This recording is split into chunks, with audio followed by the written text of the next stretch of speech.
and I read from the latest version of the guidelines, which is December 2nd of 1993. As always, Sega will not approve products which contain A1, material that encourages criminality of any kind. Isn't making a game and selling it that encourages a kid to point a gun at a television set and rewards his success or her success by increasing the firepower of the gun, encouraging criminality? I mean, we're all aware of this incredible outbreak of gun violence in our country. Is it responsible? Let me put it another way. Is it within the terms of the guidelines that you've established to make a game that puts this in the hand of a child and rewards his skill at shooting at the television screen? And the characters in it, including, as Senator Cole said, innocent bystanders who, when hit, are pumped back and bleed. I understand that when Night Trap was released, it was not rated, and I might be wrong, but I understand that the first time you rated it at the 13 level. Is that not correct? You're wrong, Senator. I'm sorry. The rating system went into effect in June. It was rated for the first time, and it was rated MA-17, and it was produced with that label on it from that point forward. And do you view those over the age of 13 as mature? There's 3 designations that the Independent Rating Council chooses to designate the product. It's MA-13, appropriate for teenagers and older, but not for young children with parental But doesn't guidance have the word suggested. mature attached to that? Yes, I believe it does. And so the presumption is those over 13 years of age are mature? Yes. Are you kidding me? With parental discretion. I'm referring now to What are you thinking about? the if you're MA-13 suggesting titles. Go ahead. I'm sorry, I'm referring to the MA-13 titles, not the MA-17 I understand, titles. but what are you thinking about if you believe that the establishment of a classification system identifies kids 13 or over as mature? It's similar to, then the guidelines that the Independent Council uses are similar to those established by the motion picture industry on PG-13. With respect to the question of the video arcade and the video games in which a woman is grabbed by the neck with a hook and drilled in the neck with a tool, and someone grabs the heart out of a character, we ought to have just as much concern about protecting our children against that sort of trash. Oh, won't somebody please think of the children? Liar!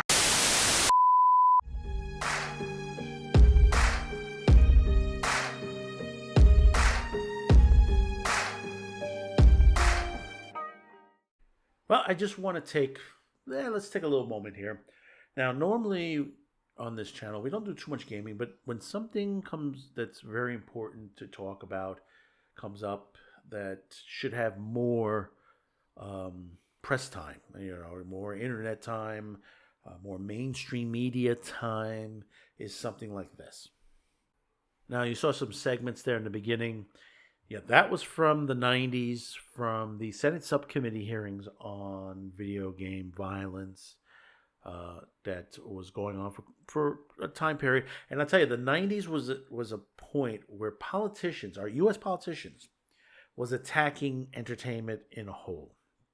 Whether it was music, whether it was broadcast television, whether it's the movies, video games.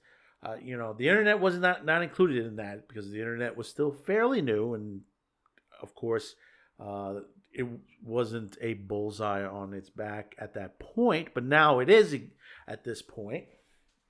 But like I said, we're here to talk about games, and one thing that we've been that you've probably heard out there, there's going to be a Dragon Quest III that's out there, and there's been some issues with it. Yeah, ladies and gentlemen, there have been issues, and you probably heard this on other channels. But I'm going to give you my 2 cents. This is a point, and you look at, and we're not going to read the article because what I can talk about is just pretty going to be the emphasis what the article says too. Forbes put out, censoring the Dragon Quest III remake is just silly and unnecessary, and that is correct. That is pretty much correct what they're saying about that, because basically, when you look at what it is,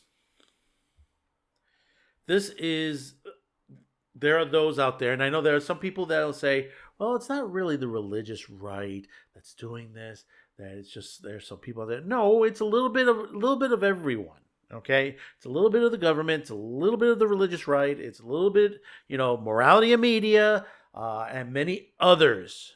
The woke crowd, the woke groups that have gotten into the gaming industry.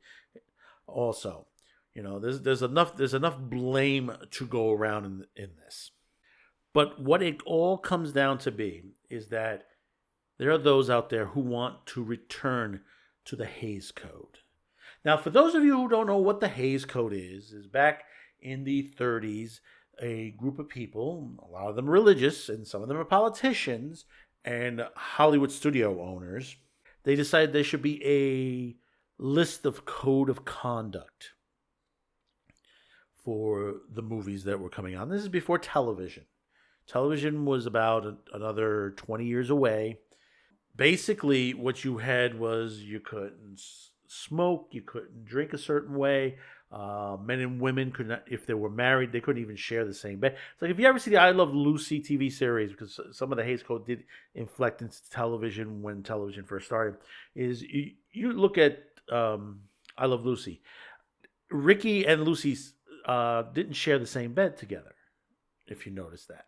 But when you get to the Brady Bunch, Mike and Carol shared the same bed. See the difference onto that situation? Even married couples could not have that. Certain percentage of nudity could not be shown. Homosexuality could not be shown. And there was many drug use, prostitution, stuff like that could not be shown. And this went on for quite some time till a Supreme Court hearing that basically kind of overturned the whole situation. And this was in the late 50s. But it took until the 1970s for a whole entire new program to come out, and it was called the MPAA, the Motion Picture Association of America. And that's when things started to change. That's when we had the renaissance of movies in the 70s, the 80s, and the early 90s. Put it this way, if the Hays Code was still enacted, we would not get the movies that we had from that era. We would not have the black exploitation movies. We would not have the action films. There would not be a movie called MASH. That's right. MASH would not exist. You wouldn't have war movies like Apocalypse Now. You wouldn't have action films from canon, Missing in Action, First Blood, Die Hard. You wouldn't have any of these films. And you say, well, how do you know? Because a lot of the stuff in those films would be on the Hays Code list. They could exist, but not in the format that you would see them. Now let's flash forward a little bit forward here, because obviously we don't have that anymore, but it is starting to rear its ugly head back in again, especially in Hollywood. And it's trying to force itself into the gaming industry itself, and it has in the West, because you've seen a lot. From what's been going on in the gaming industry, in the anime and manga industry, you've seen them try to push an agenda to censor, ridiculously censor. Like in anime, they change the English dub to reflect, what's going on in America today, which is wrong. You wouldn't do that to an Akira Kurosawa movie. You wouldn't do that. If he was alive today, he would be pissed the F off on that. That's his movie. When his movie was released, all his movies released in the U.S., the subtitlings were proper to what the script held to it. In other words, everything that was said in Japanese was properly translated into English. There might have been some flaws here and there because of wording, which that happens, but that's why you got to hire linguistic people to handle it properly. And that's what we don't have in the entertainment industry when we get stuff from overseas. Now I'm going to play this little video. It's about 2 minutes long, and it's basically the Shonen Jump chief and editor Torishima. It's Torishima. My apologies for saying that. And Yuji Horii, who's the creator of Dragon Quest. And this is something that has happened. What was it at TGS, a convention on there, and this happened this year. And their explanation. of what is going on with Dragon Quest. あとすごい話題になってたそのコスチュームとか当時とそのままなのかどうなのかみたいなのがありましたよね。また。まあね、いろいろ規制もあってね、露出してきちゃいけないとかね。そこまあちょっとあんまり深掘りする気はないんですけど、いいのにだってフィクションだけどその中に主人公というあなたが入って冒険するっていうことでいいじゃないと思うんですけど、違うんですかね。なんですかね。よくわかんないですけどね、これについてはね。ゲームだし、まあフィクションという自分の中のバーチャル体験でのノンフィクションだから楽しければいいのにっていう。思っちゃいますけどね。あんまり露出するとね、年齢が上がっちゃうっていうね。全年齢じゃなくなってしまうっていうのがあったりとか。ルールがやっぱなんか各国違ったりするんでね、広く売ろうと思うと一番厳しいところに合わせざるを得ないとか。でも当時そんなこと思わなかったですけどね。コンプラっていう名のね、やっぱりね、ある種のね、なんだろうな、絶対心というべき、善の名を借りた悪みたいなのがあるよね。全員が不快感を覚えないなんてことはないわけ。だって不快なことを覚える動向でもいいわけよ。だって綺麗汚いとかさ、善悪って人それぞれに感じ方があるわけじゃん。で物事はやっぱり根っこにあるのはやっぱり絶対やっちゃいけないことだけいくつかあって、それさえやらなきゃあとはいいじゃない、そういうのがないわけ。だからやっぱり英米の方から来てるその宗教的な概念から来るその正教徒の考え方ってアメリカにあるじゃない。彼らのコンプラの考え方って本当ね狭い。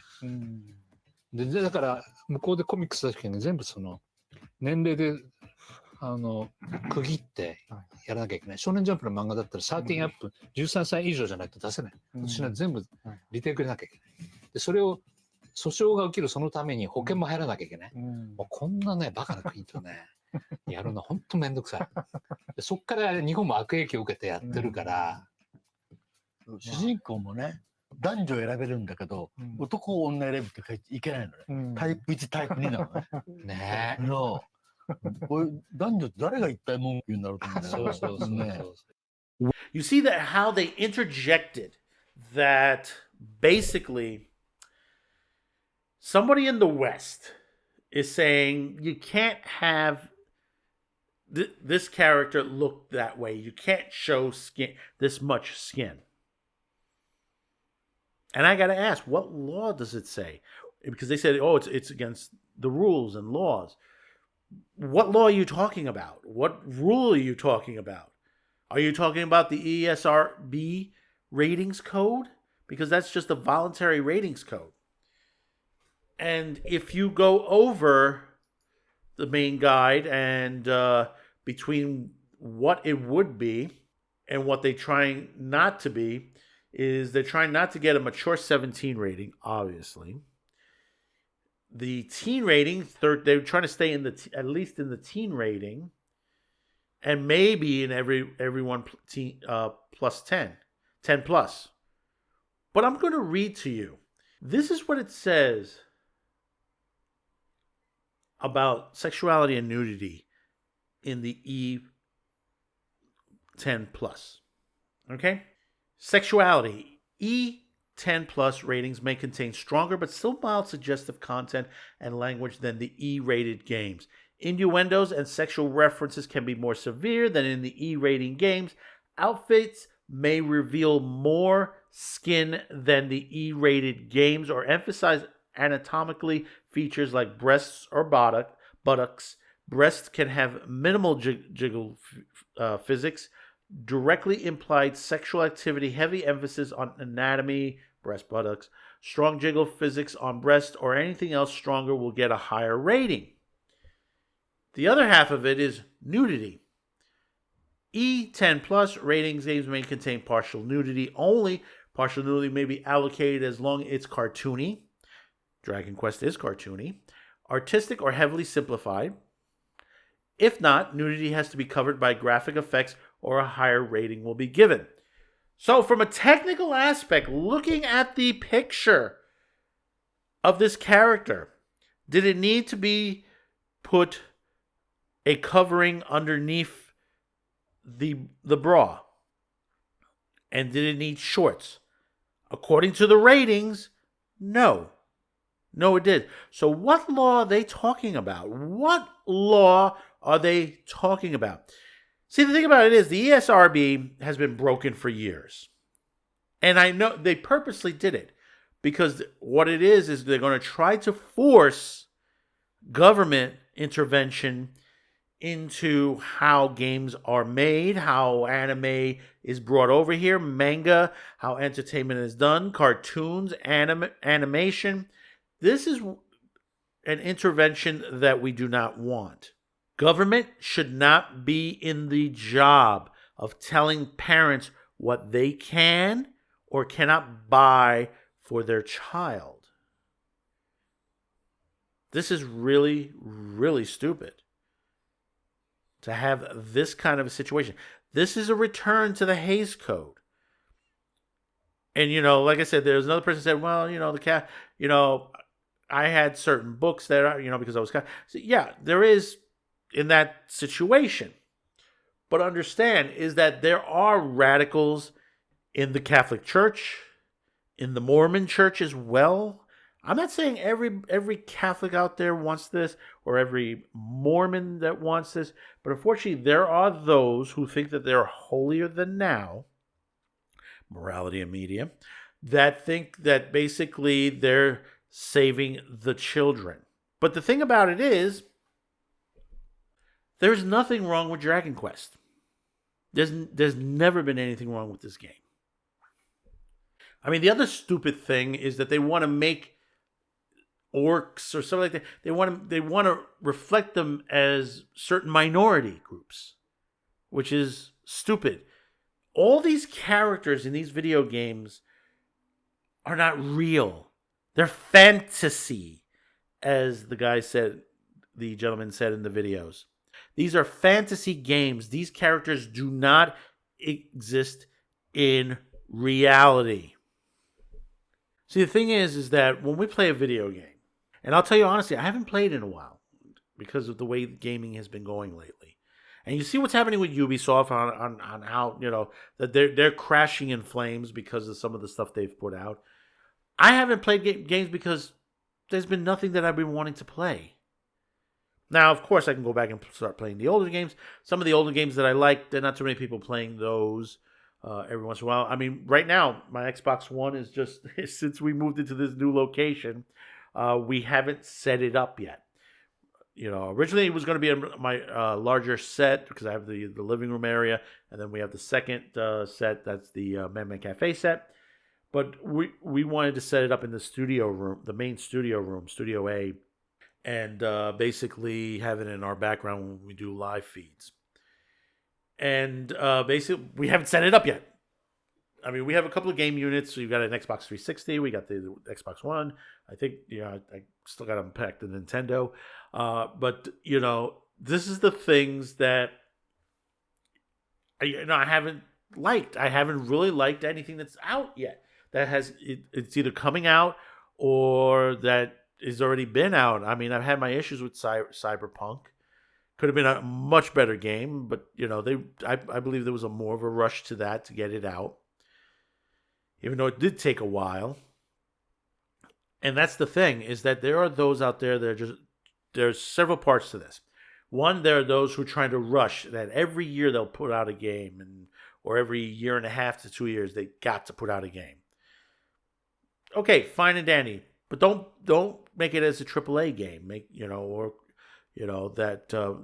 could release, there are smaller companies that release independent games that are pretty damn good.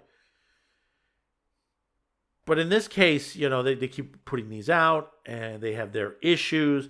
Then the politics put into there by those who even should not be in the gaming industry. Why? Why did you hire this? Do you hire these people for DEI? That is the stupidest thing to do. They need to sit back, and I'm telling you, the board of the people who facilitate money to these companies, the investors, the people that have had their stock in it, need to put these people on point. to the point it says, well, you got to make a good game. We're here to make money. And the thing about it is, oh no, they're going to make money. Yeah, they need. That's what they're there for, to make money, to earn. But also, you got to remember, a game creator is an artist. For many, many years, there's been some great games, some gorgeous looking stuff, colors fantastic, movements and stuff like that. I mean, I grew up from Pong, the Odyssey, the original Atari, ColecoVision, all those old game units from way back when. That's what I grew up on. Then we jumped into the PlayStations and the Nintendo, and then the Jaguar, and the 3DO, and all these other systems that came out. And also, remember, when we were kids, actually, when I was kids, those of you that are in my age group, we went to arcades. We played Mortal Kombat, which, they were all, jumped on that attention. That, Mortal Kombat too violent, it's cartoon violence. Remember, this is the same government in the 1990s that was after Mortal Kombat and all that shut down Saturday morning cartoons. Remember that perspective. That this is the same people, and a lot of them are still in office today. You see them; they're much older. Some of them are dying out. Some of them are dying out recently. It's not kicking dirt on their grave. Is that they've if they've died in office, they've been in office too damn long. The one major thing is that we need to the point where we have term limits in office. You got people in there. Joe Biden is the perfect example. Our president, he's been in there. Oh God, I remember him when I was a kid that he was in office. Not presidential, but, as a senator, how many times he's been in Congress? How many times on there? He should have been retired a long time ago. A long, long time ago. Same thing with Nancy Pelosi and many others. But these are the ones that they just continue on and on. And of course, they exaggerate the issues. They they make lies out of the whole situation. And I hark back to Dee Snider's Twisted Sister, when Al Gore and his wife was thinking that basically there was this type of t-shirt available that Twisted Sister put out, but it didn't exist. It didn't. And they were, how can I put it? They were interpreting his music a certain way. Okay, you interpret it that way. If that's how you think of it, fine. But that's not what the song was about. And the song what I'm talking about is the one where Dee Snider sung about one of his band members going through an operation that he felt, that was going on the operation, that he felt restraint, that he was on there, that he couldn't move, the situation, that he was afraid to go through that operation. What's wrong with that? People have, they have nightmares. There are things that people fear. There's nothing wrong with putting that in a song. But people immediately interpret it in things that, and especially today, in today's day and age of the internet, that you have people on, X, on Facebook, on Instagram, that's sitting there saying, well, we can't have this, we can't have that. Did you really read what was going on?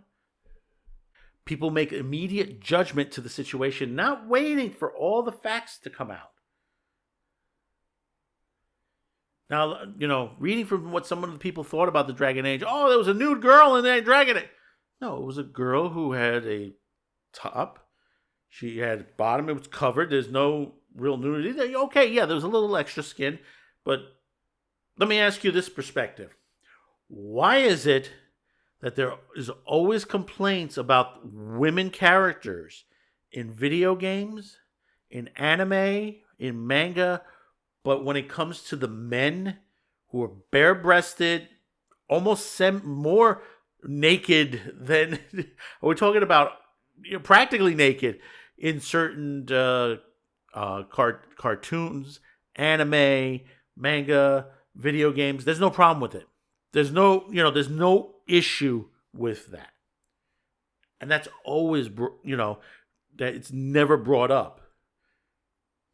I could name a dozen anime that basically would have a male character who's basically practically naked, but nobody complains about that. They complain just if it's a woman that's partially nude. I mean, not even in a bikini practically. Remember, Morality in Media went after Sports Illustrated because they were on their swimsuit editions were in the front of Walmart stores at the register. And they sued and won and had them removed from them. What was wrong with them? Well, girls in bikinis. That's all it was. They're athletic muscle magazines out there with the same situation. They don't go after them. I haven't seen any of them. It's because they're men on the front cover as well. You see the hypocrisy of the situation to this point. But this has got to stop. And one thing I will say to these companies that are making these games in Japan, and I do apologize to these makers in Japan, we should be treating them better to the situation. But as a fan of video games, I will tell you this. If you want to sell your game directly from your company, I would not mind buying it directly from Japan and paying the additional cost to ship it to the US.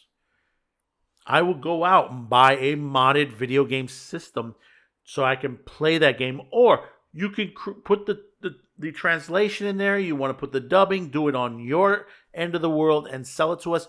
We would do it. We would not hesitate to do it. We would not hesitate to download it from your site. I put that in their mind onto that.